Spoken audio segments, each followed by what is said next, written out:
రేపటి నుంచి రాష్ట్ర వ్యాప్తంగా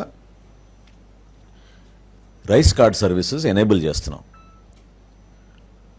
దాని అర్థం ఏంటంటే కొత్త రైస్ కార్డు కోసం దరఖాస్తు చేసుకోవచ్చు. అదేవిధంగా ఒక కుటుంబంలో స్ప్లిట్టింగ్ ఆఫ్ రైస్ కార్డు కూడా పర్మిట్ చేస్తున్నాం. అదనంగా కుటుంబ సభ్యులు చేరినప్పుడు మెంబర్ ఎడిషన్, కుటుంబ సభ్యుల్ని యాడ్ చేసుకునే సౌకర్యం కూడా కల్పిస్తున్నాం. అన్నిటికన్నా ముఖ్యం అడ్రస్ మార్పు కూడా రేపటి నుంచి అవకాశం కల్పిస్తున్నాం. అదేవిధంగా మరణాలు జరిగిన చోట మెంబర్ డెలీషన్ కూడా కుటుంబ సభ్యుల పేర్లు తొలగించే విధంగా అవకాశం కల్పించాం.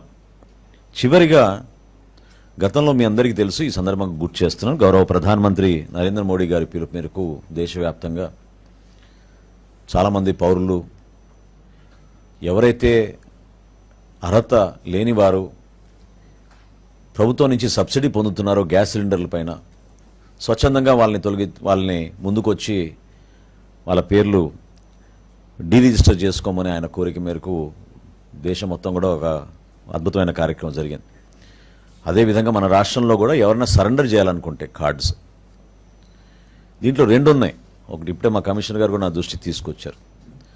అదేంటంటే భారతదేశంలో సౌత్ ఇండియాలో ఎక్కువగా మనం బియ్యం కన్జంప్షన్ ఉంటుంది కాబట్టి ఒకవేళ వాళ్ళు మైగ్రేట్ అయ్యి ఇతర రాష్ట్రాలకు వెళితే అక్కడ బియ్యం బదులు వాళ్ళు గోధుమ తీసుకునే అవకాశం ఎక్కువ ఉంటుంది. సో ఆ అవకాశం కల్పించడానికి కోసం కూడా ఎవరైనా సరెండర్ చేయాలనుకుంటే మైగ్రేషన్ జరిగితే, ఇంటర్ స్టేట్ మైగ్రేషన్ జరిగితే వాళ్ళకు కూడా ఈ వెసులుబాటు కల్పించే విధంగా సో ఈ 6 సర్వీసెస్, కొత్త రేషన్ కార్డులు, అదేవిధంగా splitting of the card, member addition, అడ్రస్లో మార్పులు,